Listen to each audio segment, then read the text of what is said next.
여러분 안녕하세요. 반갑습니다. 여러분과 함께 화학 공부하는 홍성대 선생님입니다. 자, 오늘은 여러분과 함께 원자 반지름의 주기성에 대해서 한번 알아보려고 하는데요. 사실은 이 영상 선생님이 지금 두 번째 찍고 있습니다. 원래 어제 찍었었는데 아이패드가 최근에 업데이트를 하면서 이 화면 녹화 기능에서 마이크가 오프가 되어 있더라고요. 그래갖고 선생님이 한 1시간 넘게 영상을 찍어 놓고 그 영상을 편집하는 과정에서 선생님 목소리가 안 들리길래 내가 음소거하고 영상 편집하고 있구나 싶어가지고 음소거를 풀었는데도 불구하고 영상에 선생님 목소리가 안 들리더라고요.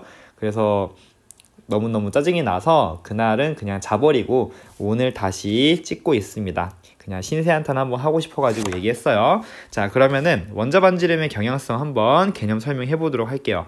자, 원자 반지름이라고 하는 거는 우리 과학자들이 어떻게 정의하기로 했냐면, 예를 들어 수소원자의 반지름을 알고 싶다? 그럼 일단 수소원자 두 개를 이렇게 붙입니다. 공유 결합을 시킨다는 거예요. 그럼 이 수소원자의 원자핵, 이 수소원자의 원자핵이 있을 거지? 그럼 얘와 얘 사이에, 원자핵 사이에 핵간 거리를 한번 재보는 거야. 핵간 거리를 측정을 합니다. 이 핵간 거리를 뭐 한 거? 반띵한 거. 요게 바로 원자 반지름이라고 정의를 합니다. 핵간 거리 반띵한 거, 이거 바로 원자 반지름이고요. 이 원자 반지름을 이런 식으로 측정을 해 놓은 것이 바로 여러분들 페이지 몇 페이지냐면 53페이지에 나와 있는 이 그래프라고 보시면 됩니다. 그래서 과학자들이 측정해 놓은 값들 이렇게 점으로 찍어가지고 표현해 놓은 것이구나 라고 보시면 되겠습니다.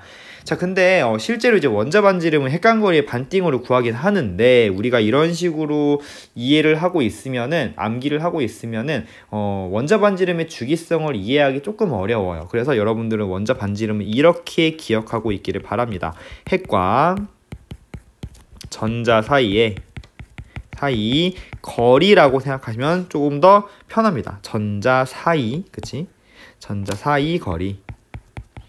자, 근데 어떤 전자냐라고 묻는다면 핵과 가장 바깥쪽에 있는 최외곽 전자 사이 거리가 바로 원자 반지름을 의미합니다 라고 생각하시면 여러분 조금 더 원자 반지름의 주기성을 이해하기 편해집니다.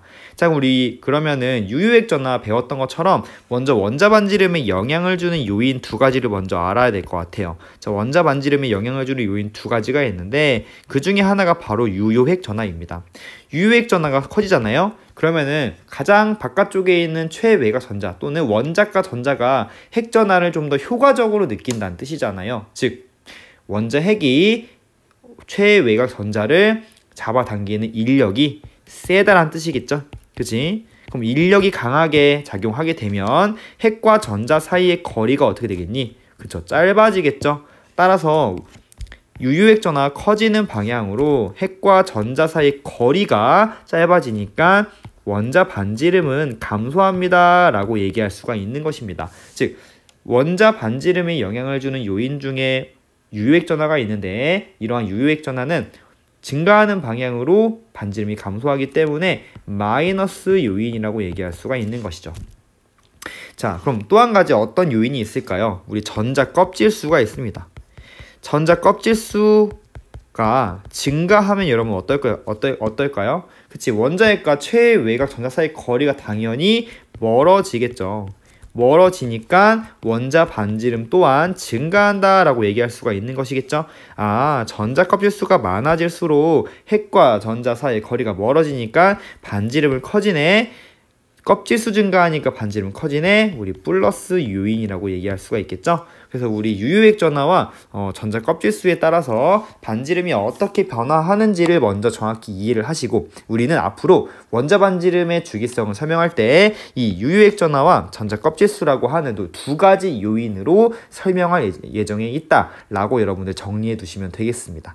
자, 그럼 우리 프린트로 넘어와서 한번 이 그래프를 한번 확인해 보려고 합니다. 자, 원자 반지름의 주기성입니다. 보시니까 자, 이 주기성 일단 기본적으로 그래프는 암기하셔야 되는 내용입니다. 그래서 이 그래프에 대한 측정값들의 결과를 경향성을 보시고 왜 이러한 경향성이 나타나는지를 아까 전에 배웠던 그 두 가지 요인으로 설명할 줄 알면 되는 거예요. 사실 보니까는 수소가 제일 지금 작게 표시가 되어 있고요. 그런 다음에 리튬이 쭉 증가했지? 그러다가 증가하다가 리튬에서 어디까지? 플루오린까지는 이렇게 감소합니다. 그런 다음에 다시 쭉 증가해요. 나트륨부터 염소까지 쭉 감소합니다. 그러다 다시 쭉 증가합니다. 그리고 다시 감소하죠. 이러한 패턴이 나타나는 이유를 이제 설명해 보려고 하는 것이죠. 자, 근데 이 내용을 설명할 때 몇몇 친구들 같은 경우는 우리 센스가 좋은 친구들은 이 원소들이 없네요 라고 물어보는 친구들도 있을 겁니다. 우리 헬륨이랑 네온이랑 아르곤이 지금 안 보이죠. 자, 그 이유는 무엇일까요? 맞아요. 우리 아마 센스가 좋은 친구들은 아마 대답을 방금 했을 거라고 생각을 합니다. 자, 왜 그러냐면 아까 전에 과학자들이 원자 반지름을 핵강 거리의 반띵으로 구하기로 약속했다며. 근데 이러한 비활성 기체 같은 경우는 어때요? 그들을 결합시키기가 어려운 거야. 그러다 보니까 핵강거리를 측정할 수도 없고요. 즉 측정값을 여기에 작성할 수가 없는 것이죠. 점을 찍을 수가 없는 거죠. 측정할 수 없으니까 나타나지 않는구나. 그래서 수능이나 내신에서도 절대 물어볼 수 없겠구나 라고 생각하시면 되겠습니다. 자, 그럼 이 경향성을 보고 한번 우리 몇 가지를 정리해 보도록 합시다. 자, 여기 넘어와서 자, 여기 보시면 선생님이 대충 한번 그려볼게요. 자, 수소는 여기 있고요. 그러다가 리튬에서 쭉 증가합니다. 리튬부터 이렇게 감소하죠. 이렇게 하고 이런 식으로 플루오린까지 감소하고요. 그러다 다시 나트륨 증가하다가 나트륨부터 다시 이렇게 쭉 감소합니다. 염소. 그런 다음에 다시 칼륨. 그러고 이렇게 칼슘까지 감소를 하게 된다라는 것이. 그럴 때 우리는 어떤 경향성을 알아야 된다. 그렇죠. 여기 보시면 이렇게 감소하고 있죠. 이렇게 감소하고 있습니다. 이거는 어쩔 때입니까? 1번으로 정리할 거고요. 우리 주기율표를 내가 이렇게 그려본다면 바로 요 방향이겠죠? 요 방향.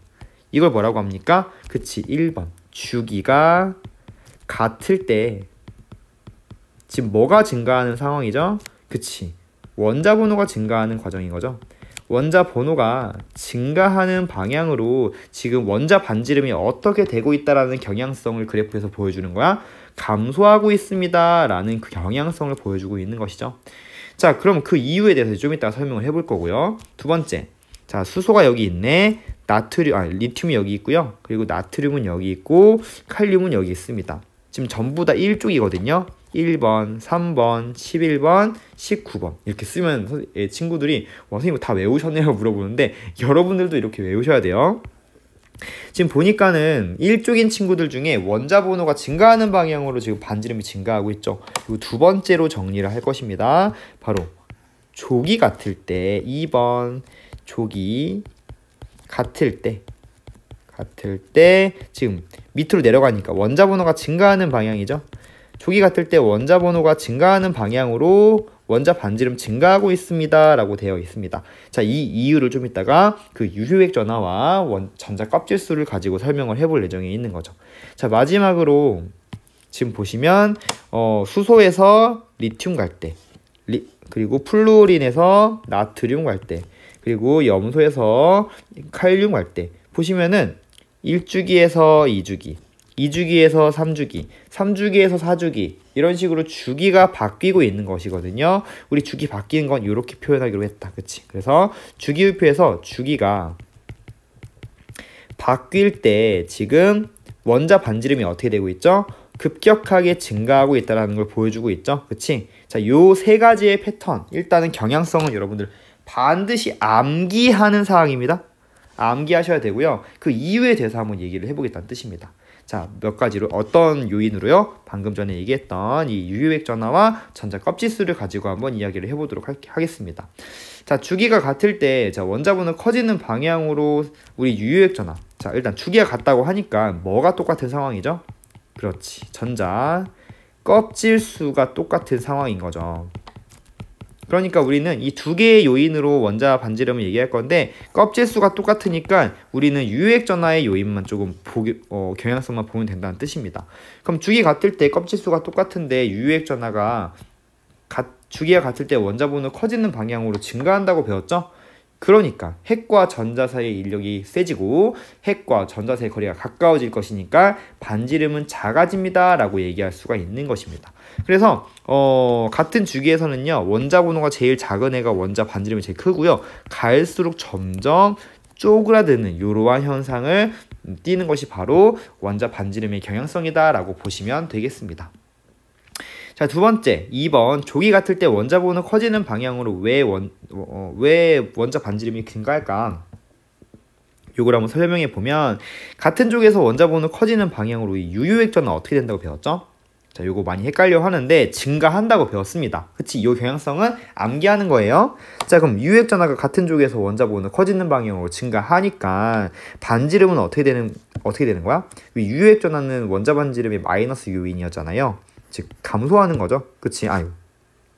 그쵸, 감소하는 거죠. 그치? 유액전화 증가하니까. 자, 근데 전자 껍질 수는 어떻게 되죠? 같은 쪽에서 원자번호 커지는 방향으로 전자 껍질 수는 하나 둘씩 증가하죠. 근데 이 전자 껍질 수가 증가하면 반지름은 커지는 요인이란 말이야. 근데 실제로 과학자들이 측정해 보니까 조기 같을 때 원자번호 커지는 방향으로 반지름이 어떻게 된대? 증가한대요. 다시 얘기해서 유액 전하가 증가해서 반지름을 감소하는 효과보다는 전자 껍질 수가 증가해서 반지름을 크게 만드는 효과가 더 크게 나타났구나 라고 우리가 설명할 수 있다는 겁니다. 이렇게 이제 우리 결론을 가지고 원인을 분석하는 과정을 지금 배우고 있는 겁니다. 자, 그럼 마지막으로 주기가 바뀔 때는 반지름이 증가하는 이유는 어떻게 설명할 수 있을까? 역시 마찬가지 우리 유효액 전하와 전자 껍질 수를 이용해서 설명할 수가 있는 것이죠. 자, 지금 주기가 바뀔 때는 우리 유효액 전하가 어떻게 된다고 배웠습니까? 감소한다고 배웠죠? 우리 주기가 바뀔 때는 이제 네온에서 나트륨 또는 아르곤에서 칼륨 갈 때, 그때가 이제 주기가 바뀔 때잖아요. 어차피 양성자수 하나 증가하는데 물론 전자수도 하나 증가해요. 하지만 안쪽 껍질의 전자수가 8개나 증가한다고 했죠. 그러다 보니까 양성자수가 증가해서 유효액 전하가 증가하는 효과보다 전자수가 증가해서 가려막기 효과가 증가하는 효과보다 좀 더 크게 나타났다고 했죠. 그래서 주기가 바뀔 때는 유효액 전하가 감소했다라고 하는 거. 유효액 전하가 감소하면 반지름을 증가하는 효과가 나타나겠네요. 그죠? 자, 또한 우리 주기가 바뀔 때는요, 전자 껍질 수가 증가합니다. 당연히 전자 껍질 수가 증가하니까 반지름을 증가하게 만들죠. 이 두 가지 요인 둘 다 반지름을 증가하게 만들기 때문에 주기가 바뀔 때는 원자 반지름이 급격하게 증가할 것이구나 라는 것을 설명할 수가 있다라는 뜻으로 여러분들 받아들이시면 되겠습니다. 자, 그럼 여기까지 해가지고 일단 기본적인 원자 반지름의 개념을 조금 배웠다라고 보시면 됩니다. 그럼 여러분들은 어떤 걸 좀 해석할 수 있으면 되냐면, 자, 선생님 여기 한번 써볼게요. 주기율표가 이렇게 있어. 자, 그랬을 때 A라는 원소가 여기 있고 B라는 원소가 여기 있고 C라는 원소가 여기 있다면 A와 B 둘 중에 누가 더 원자 반지름이 크니? 라고 했을 때 여러분들 바로 얘기할 수 있어야 된다는 뜻입니다. 같은 주기네요. 그 원자 번호가 커지는 방향으로 유효액 전하가 커져가지고 반지름 작아질 거니까 이렇게 되겠다라고 얘기할 수 있으시면 되고요. 자, B와 C를 비교해라 라고 한다면 같은 족이네요. 같은 쪽에서 원자 번호 커지는 방향으로 우리 전자 껍질수가 증가하기 때문에 바로 C가 더 큽니다. 전자 껍질수 많은 게 더 원자 반지름이 커요 라고 얘기할 수가 있는 것입니다. 만약에 여기 D라고 해놓고 D와 B를 물어봤어. 크기를. 그럼 주기가 바뀌는 상황인 거죠. 이때는 D가 B보다는 크다. 왜냐면 주기가 바뀌면서 전자 껍질수가 증가하기 때문에. 이런 식으로 이 원자 반지름의 크기도 비교할 줄 알면서 그러한 크기가 나타나는 이유를 주요 원인을 유효액 전하나 전자 껍질수를 이용해서 설명할 줄 알면 된다라고 보시면 되겠습니다. 자, 여기까지가 우리 원자 반지름에 대한 개념이에요. 자, 두 번째로 이온 반지름에 대해서 한번 살펴보도록 하겠습니다. 자, 이온 반지름은요, 우리 어떤 내용을 좀 비교하고 싶어서 그런 거냐면 금속 원소와 비금속 원소를 비교하고 싶어서 이온 반지름을 배우는 거예요.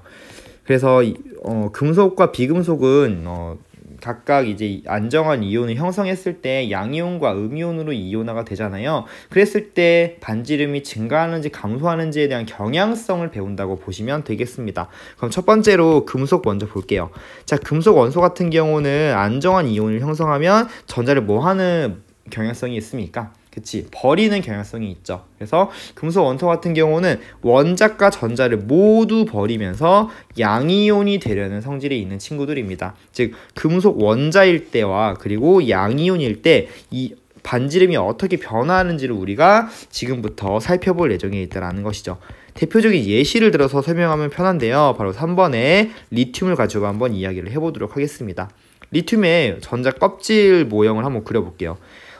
리튬 같은 경우는 양성자가 3개 있으니까 안쪽 껍질에 전자가 2개 있고 두 번째 껍질에 전자가 하나, 이런 식으로 3개의 전자가 전자 배치로 모형으로 나타낼 수가 있겠죠. 자, 그런데 얘가 이제 리튬 플러스가 되게 되면 원자과 전자를 모두 버린다니까.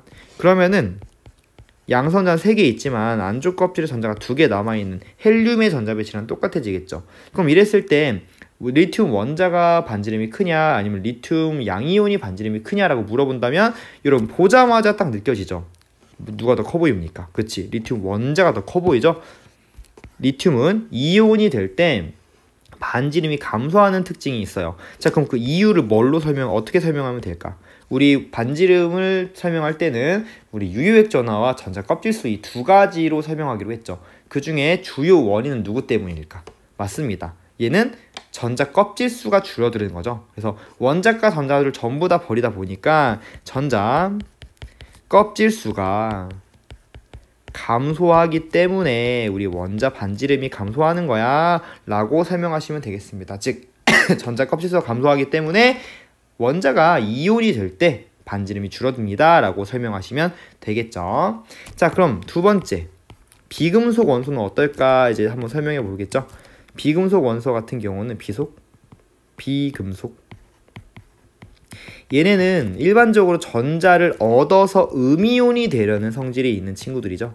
그랬을 때 비금속 원자와 그리고 비금속 원자가 전자를 얻어서 음이온이 되었을 때 무엇을? 반지름을 비교해 보겠다는 소리입니다. 대표적인 예시로 우리 9번의 플루오린으로 예시를 한번 들어볼게요. 플루오린 같은 경우는 9번이니까 양성자가 9개 있고요. 그러니까 안쪽 껍질에 전자 2개, 두 번째 껍질에 전자가 7개 있어야 총 9개의 전자를 갖게 되죠. 자, 그랬는데 이제 F-가 되려면 전자 하나를 얻어와야 되는 거잖아. 얘 같은 경우는 이런 식으로 전자를 하나 얻어오면서 네온의 전자 배치를 이루면서 안정한 이온을 형성하게 되죠. 자, 이 과정에서 반지름은 어떻게 될 것인가를 생각해 봐야 된다는 뜻입니다. 자, 근데 어차피 반지름은 유효액 전하와 전자 껍질수를 설명을 해야 되는데 일단 전자를 하나 얻어왔어도 전자 껍질수에는 변함이 없죠. 그럼 우리 유효액 전하로 설명을 해야 됩니다. 자, 근데 이때 뭐가 변하고 있습니까? 그치, 전자 수가 하나 증가하고 있죠. 전자 수가 증가하면 우리 전자 간의 반발력이 커지고 전자 간의 반발력에 의해서 핵전하량이 상쇄되는 효과인 가려막기 효과가 증가하는 것이죠. 가려막기 효과가 증가하면 유효액 전하 어떻게 됩니까? 감소하게 되죠. 따라서 유효액 전하 감소에 핵과 전자 사이의 인력이 작아지는 거니까 핵이 전자를 효과적으로 잡아당기지 못하는 거죠. 즉 핵과 전자 사이의 거리가 멀어지면서 반지름은 증가하겠구나 라고 설명할 수가 있다는 뜻입니다. 자, 근데 이렇게 설명하는 것보단 사실은 조금 더 직관적으로 얘기를 해본다면 전자를 얻으면서 전자 간의 반발력 때문에 이 플루오린을 구성하고 있는 오비탈들이 부풀어 오른다고 생각하시면 조금 편해요. 그럼 핵과 최외가 전자 사이의 거리가 멀어지겠죠? 그래서 전자 간의 반발력 때문에 부풀어 오르면서 우리 반지름이 증가하는구나 라고 생각해 주시면 되는 거죠. 그치? 여기다 그래야지. 그치? 그래서 원자 반지름과 이온 반지름을 비교한다면 음이온 같은 경우, 비금속 같은 경우는 음이온을 형성할 때 반지름이 증가합니다 라고 말할 수가 있겠습니다. 자, 그럼 이런 이온 반지름의 주기적인 성질도 한번 살펴봐야겠죠. 그래서 선생님이 몇 가지 한번 예시를 좀 가지고 왔는데요. 여기 보시면 금속 원소인 친구들, 3주기의 금속 원소인 친구들과 3주기의 비금속 원소인 친구들이 어떻게 변화하는지 지금 살펴보려고 합니다. 요 나트륨, 마그네슘, 알루미늄, 그리고 인, 황, 염소 요 6가지 원소를 잘 한번 기억해 보도록 하세요. 자, 짝대기를 총 몇 개 그릴 거냐면 6개 그릴 거예요. 이렇게. 자, 그랬을 때 자, 이 밑에다가 뭘 적어 볼 거냐면 아까 방금 봤던 나트륨, 그리고 마그네슘, 알루미늄, 그리고 질소가 아니지. 인, 그리고 황, 염소. 자, 여기는 금속이고요. 여기는 비금속입니다. 자, 그랬을 때 얘네들의 일단 원자 반지름 한번 비교해 보고 얘네들 전부 다 이온화 시켰을 때 그들의 반지름의 변화는 어떻게 확인할 수 있는지를 좀 살펴볼 예정에 있는 거죠. 자, 일단 원자 반지름부터 보면 얘네 전부 다 3주기 원소인 거지. 그러면 같은 주기니까 원자 번호 커지는 방향 11, 12, 13 15번, 16번, 17번 이런 식으로 커지는 방향으로 원자 반지름 쭉쭉쭉쭉 뭐 하겠다? 감소하겠다라고 하는 것을 알 수가 있죠. 그래서 우리 원자 반지름은 선생님이 이 초록색 걸로 한번 적어보도록 할게요. 아니 그냥 검정색으로 적을래. 그랬을 때 나트륨이 제일 크고요. 그런 다음에 어때? 점점 줄어드는 거죠. 마그네슘, 그리고 알루미늄, 그리고 인, 그리고 S죠. 황, 염소 이런 식으로 쭉 감소하는 형태의 그래프가 나타날 것이라고 예측할 수가 있습니다. 점 잘 찍어야지. 이렇게. 자, 방금 선생님이 표현한 것이 바로 원자 반지름이라고 보시면 돼요. 원자 반지름. 자, 그럼 이온 반지름은 어떻게 될까? 얘네를 전부 다 이온화 시켜보도록 할게요. 이온화 시킨다는 건 안정한 상태, 즉 비활성기체의 전자 배치를 이루는 그러한 상태로 이온화를 시킨다는 겁니다. 그럼 3주기 3주기의 나트륨, 마그네슘, 알루미늄은 어떤 원소의 전자 배치를 이루냐면 바로 전주기에 있는 네온의 전자 배치를 이루게 되는 거죠. 나트륨 같은 경우는 전자 하나를 잃어버리고, 마그네슘은 전자 2개를 잃어버리고, 알루미늄은 전자 3개를 잃어버리면서 분명히 이온을 형성할 때 반지름이 줄어들 겁니다. 전자 껍질수가 감소하니까. 나트륨이 이온을 형성할 때 이만치 해서 Na 플러스가 됐다고 치고, 이때 반지름이 감소하는 이유는 전자 껍질 수가 뭐하기 때문에 감소하기 때문이야. 그치? 자, 근데 마그네슘은 나트륨보다 더 작아질까 덜 작아질까 요런 걸 한번 생각해 봐야 되는데요. 일단 결론부터 얘기하자면 더 작아집니다. 마그네슘 이가 양이온은 나트륨 이온보다 더 작고요. 알루미늄은 어떨까요? 마그네슘 이온보다 더 이온 반지름이 작게 나타나게 됩니다. 자, 이렇게 나타나는 이유를 한번 설명해 봐야겠죠. 자, 이유는 뭘까요? 얘네 전부 다 이온이 됐을 땐 네온의 전자 배치를 이루고 있거든요. 즉 전자 배치 자체가 셋이 다 똑같습니다. Na 플러스와 Mg2 플러스 그리고 Al3 플러스가 전자 배치가 전부 다 네온의 전자 배치라니까. 그럼 우리는 전자 껍질 수가 똑같으니까 뭐만 비교하면 돼? 그렇지. 유효핵 전화만 비교하면 되겠죠. 나트륨의 핵전화량은 11이고요. 그리고 마그네슘 12, 그리고 알루민 13번 이런 식으로 원자 번호가 있습니다. 즉 원자 번호 커지는 방향으로 유효핵 전화가 증가하겠죠. 따라서 반지름은 감소할 것이므로 이렇게 감소할 거라는 경향성을 확인할 수가 있습니다. 그래서 이렇게 감소하는 거야. 이렇게 갈수록 유효핵 전화가 증가하니까 반지름은 감소하는구나 라고 하는 주기적인 성질을 파악할 수가 있는 것이죠. 우리 비금속 원소도 마찬가지입니다. 우리 이 친구들은 전부 다 이온화가 된다? 그럼 얘는 바로 옆에 있는 누구의 전자 배치를 이루게 되면요. 아르곤의 전자 배치를 이루게 됩니다. 우리 이인 같은 경우는 전자 3개를 얻어서 이런 식으로 반지름이 증가하게 되죠. 이렇게 반지름이 증가하게 됩니다. 이게 바로 이인 3-의 이온 반지름이에요. 자, 그럼 황 같은 경우는 이인보다 더 증가할까? 더 증가하지 못하고 여기까지만 증가하게 된다는 뜻이고요. 플로린한다. 염소 같은 경우도 황이온보다는 더 많이 증가할 수는 없습니다. 이런 식으로 나타나게 됩니다. 이렇게 일단은 증가하는 이유는 뭐였죠? 유효핵 전화가 감소하니까 반지름이 증가하는 거였죠. 자, 그리고 인, 황, 염소 전부 다 이온이 되었을 때는요. 누구의 전자 배치를 이룬다고 했냐면 그렇지. 아르곤의 전자 배치를 이루다 보니까 요 세 가지 이온들의 전자 배치가 전부 다 똑같은 상황이죠. 그럴 때는 뭐를 우리가 고려하면 되는 거야? 전자 껍질 수가 똑같으니까 그치. 원자 번호 즉 유효핵 전화를 비교하시면 되죠. 16번, 17번 점점 증가하니까 유효핵 전화가 증가하는 방향으로 반지름은 줄어들겠죠. 그래서 이온 반지름을 비교하면 점점 작아지는 겁니다. 이 이유는 바로 아까 설명했던 것과 마찬가지로 유효핵 전화가 증가하니까 반지름은 줄어듭니다 라고 설명할 수가 있겠죠.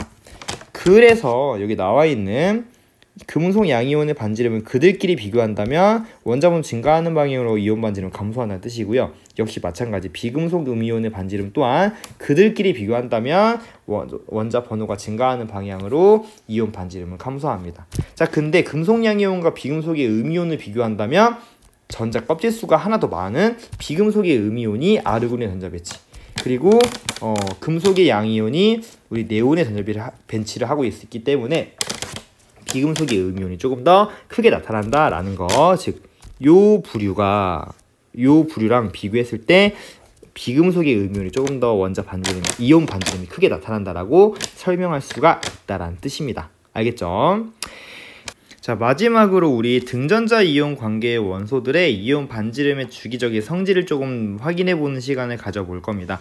굉장히 중요하고요. 수능에서도 굉장히 자주 출제되는 내용이니까 여러분들 해당 내용 반드시 별표 쳐놓고 공부하시기 바랍니다. 자, 근데 좀 전에 아까 그 3주기 금속과 비금속의 양이온 그리고 음이온의 그 반지름의 경향성을 확인했잖아요. 그 경향성의 내용을 이해를 했으면 이 등전자 이온 관계의 원소들은 정말 쉽게 이해할 수가 있어요. 일단 등전자 이온이라고 하는 말의 의미를 알아야겠죠. 등전자 이온, 등 같을 등이라고 생각하시면 됩니다. 전자 배치가 똑같은 이온이라고 보시면 되고요. 전자 배치가 똑같으니까 전자 수도 똑같고 전자 껍질 수도 똑같은 이온들이라고 보시면 됩니다. 일반적으로 18쪽 원소를 기준으로 앞에 있는 친구들과 뒤에 있는 친구들, 무슨 말이냐면 여기 18쪽 원소가 있을 거잖아요. 그럼 여기 있는 친구들의 앞에 있는 친구들이 즉 2주기의 비금속과 뒤에 있는 친구들 여기 3주기의 금속, 이 친구들이 바로 이온화가 되면 전부 네온의 전자 배치를 이루는 이온을 형성할 거잖아요. 질소 3-, 산소 2-, 플로린 -, Na+, Mg2+, Al3+는 전부 다 네온의 전자 배치를 이루고 있기 때문에 이 친구들 6개의 친구들을 우리는 등전자 이온이야라고 부르는 거죠. 그럼 여기 있는 친구들도 마찬가지입니다. 3주기의 앞에 있는 3주기 이제 비금속 친구들이죠. 우리 인과 염소와 황과 염소, 그리고 뒤편에 있는 아래쪽에 있는 4주기의 금속 칼륨과 칼슘 같은 경우도 인 같은 경우는 3-, 황 2-, 염소 마이너스, 그리고 칼륨은 플러스, 칼슘 2+를 형성하게 되면 전부 아르곤의 전자 배치를 이루게 되는 것이죠. 따라서 이러한 친구들을 우리는 등전자 이온이다 라고 부르는 겁니다.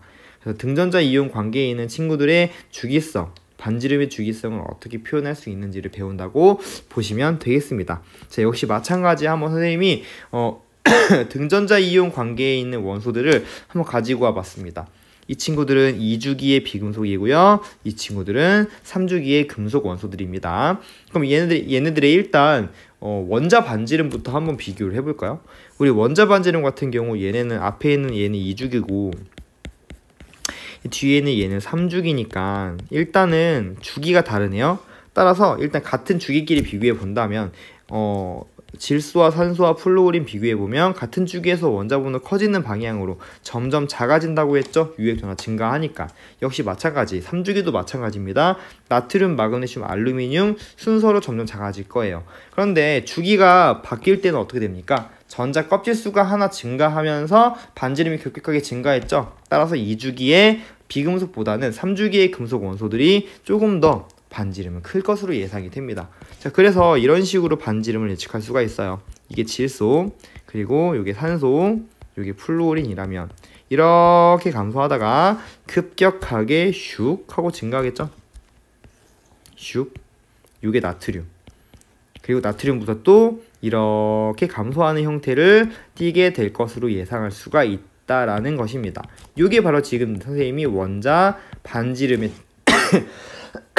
반지름을 표기한 거예요.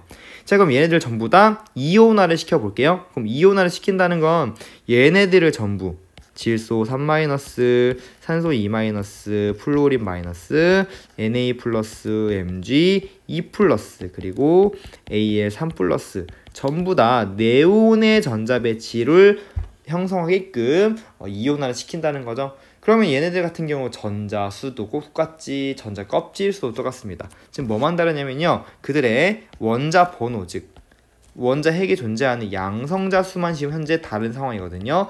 따라서 우리 전자 껍질 수가 똑같으니까 유액 전화만 비교하면 이들의 반지름을 비교할 수가 있는 것이죠.